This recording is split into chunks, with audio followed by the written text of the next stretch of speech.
This is going to be unlike any other Bachelorette season people have ever seen before. Wish me luck. The 22nd season of The Bachelorette was just about to air. Massive promotion had already been done. We're talking months of carefully orchestrated marketing. Teasers dropped across social media, interviews lined up with major outlets, exclusive behind-the-scenes clips released to build anticipation. Billboards, trailers, everything was aligned to make this season feel different. The producers pushed a new direction for the franchise, a new face, a new energy, something that would pull viewers back in after years of declining interest. Everything was set. The premiere date locked on Sunday, March 22nd, and fans were already counting down. But suddenly, a disturbing video started circulating online. In the video, Taylor Frankie Paul, who had been cast to be the star of the show, was seen aggressively assaulting her baby daddy, Dakota Mortensen. Yeah, look at you. Look. Yeah, look. This is called physical abuse. Yeah. Yeah. See, Taylor, this is all you do.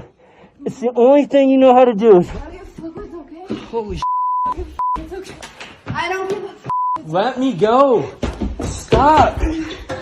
Dude, leave me alone. It was physical, intense, uncontrolled. At one point, she grabbed a metal chair and hurled it in his direction, but it deflected and struck her own child. Oh my gosh.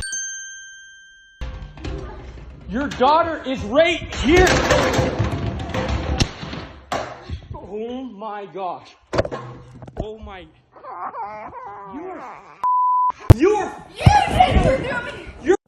A moment that instantly shifted everything. Shock, outrage, confusion. People didn't believe what they were watching. Shameful, disgraceful. And as more footages surfaced, the situation looked even worse. The footage showed a heated domestic altercation escalating beyond control. Help your daughter! Stop screaming at me! Gosh! Stop, Taylor! You're done!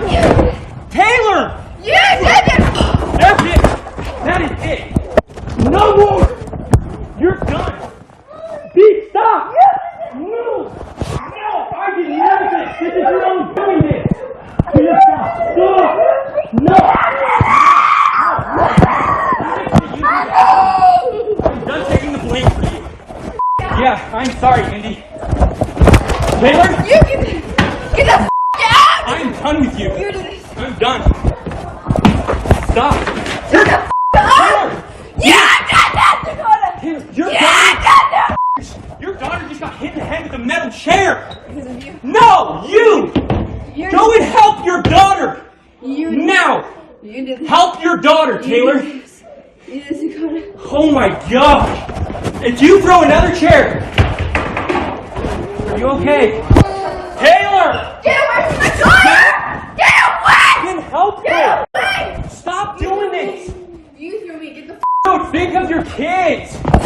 Gosh! Yelling, physical aggression, and a complete breakdown of restraint. There was no ambiguity about what people were seeing. This wasn't speculation anymore. This was evidence. Shortly after, there was a massive call to hold her accountable for her actions and call off the season. Social media erupted and people demanded answers. Viewers questioned how someone with this kind of past could be placed in such a high-profile role. Comment sections were flooded with criticism. Some called for her immediate removal. Others demanded a full explanation from ABC and Disney. And shortly after that, ABC announced the cancellation of the season. ABC has canceled The Bachelorette, which is crazy when you think about it, that the show was supposed to premiere Sunday night, and it has been heavily promoted, even promoted during the Oscars. Just like that, all the promotion, all the planning, all the money invested, gone. But first of all, why was she even chosen as the star for the 22nd season of The Bachelorette when she wasn't even part of the franchise to begin with? Okay. She's the first Bachelorette that's been chosen outside of the franchise. Usually, if you're on The Bachelor, you're one of the 25 women. If you're on The Bachelor and you do not win The Bachelor, if you're not the woman that he proposes to, they usually cast The Bachelorette from the season of The Bachelor. Whoever didn't win it. Exactly, from one of the women that didn't win it. Okay. She's the first one that came from outside of the franchise. For context, The Bachelorette is traditionally built around one core idea: a single woman, emotionally available, ready to find love. Multiple men compete for her attention, forming connections over time until she eventually chooses one partner. But this is where things starts to get a bit strange. Taylor didn't fit that image, not even close. She was not only coming off a very public and messy relationship, she was still deeply tied to it, emotionally and socially. And as a single mother of 3, still entangled in unresolved issues with her ex, her situation directly contradicted the premise of the show. How do you present someone as the face of a reality show built on finding love when their previous relationship hasn't even been fully resolved? And the most disturbing part is that she already had a documented history of domestic violence. Back in 2023, she was arrested and charged with multiple offenses, including assault and domestic violence in the presence of a child. And he was trying to calm me down, and I was just like throwing everything. I was so angry, and it was like, I mean, as we all know, like I was trying to attack him, and I assaulted him. Like you physically assaulted him? Yeah. So they came, investigated, and then they took you to jail? Yeah, there's enough evidence there that I was like the aggressor. Damn. Yeah, and I was. So why was she even considered in the first place? And why would they take that risk? One possible explanation is simple: attention. The show's viewership had been declining over the years. Ratings weren't what they used to be. The franchise needed something, anything to spark interest again. And what better way to do that than controversy?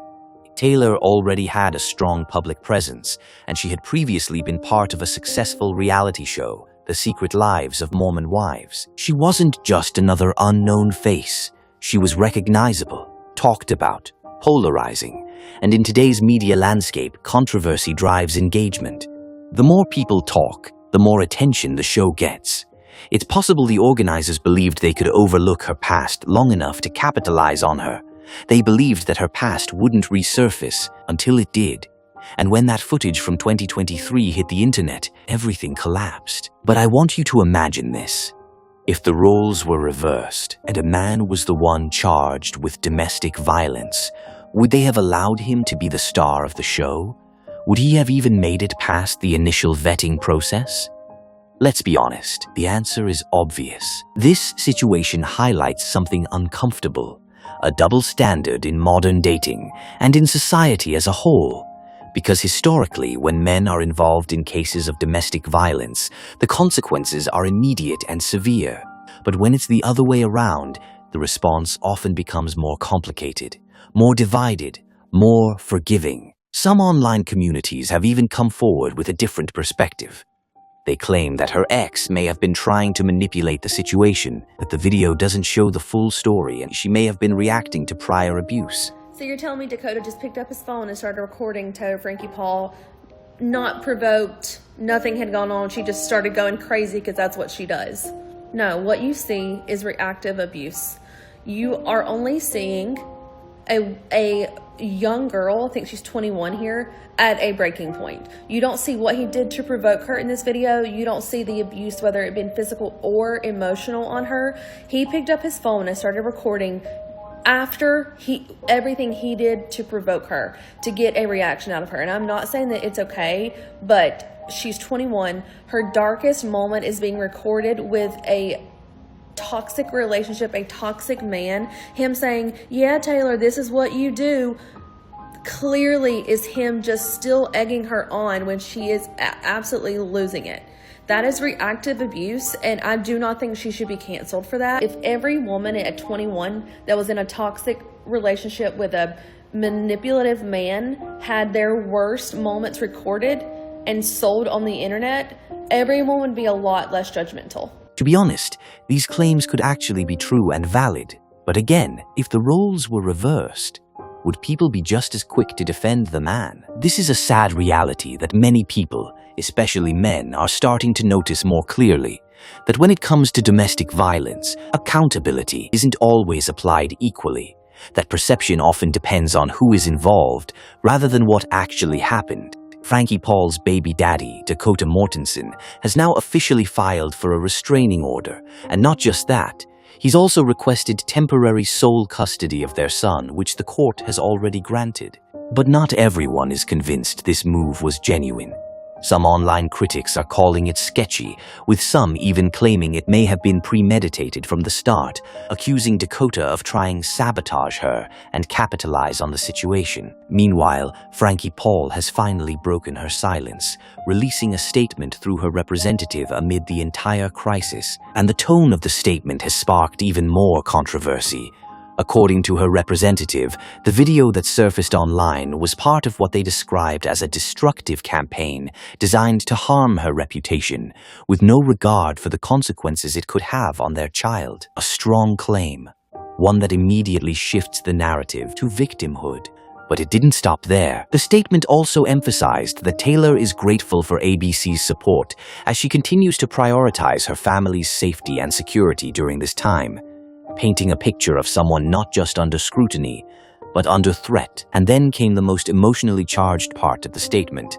According to her representative, Taylor had spent years silently suffering extensive mental and physical abuse, along with ongoing threats of retaliation. They claim she is only now finding the strength to confront her accuser, to finally speak out, and to take steps to protect both herself and her children from any further harm. And perhaps most notably, they added that Taylor has remained silent for so long out of fear of further abuse, fear of retaliation, and fear of public shaming. But now, according to the statement, she is exploring all her options, seeking support, and preparing to finally own and share her side of the story.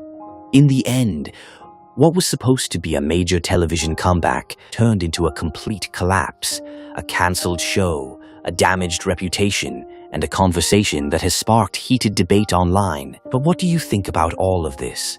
On one hand, you have a viral video that appears very clear in what it shows. On the other hand, you now have a carefully crafted statement that reframes the narrative entirely, introducing claims of long-term abuse, manipulation, and missing context. So the real question becomes, was this press statement a genuine attempt to tell her truth, or was it a strategic move to reshape public perception?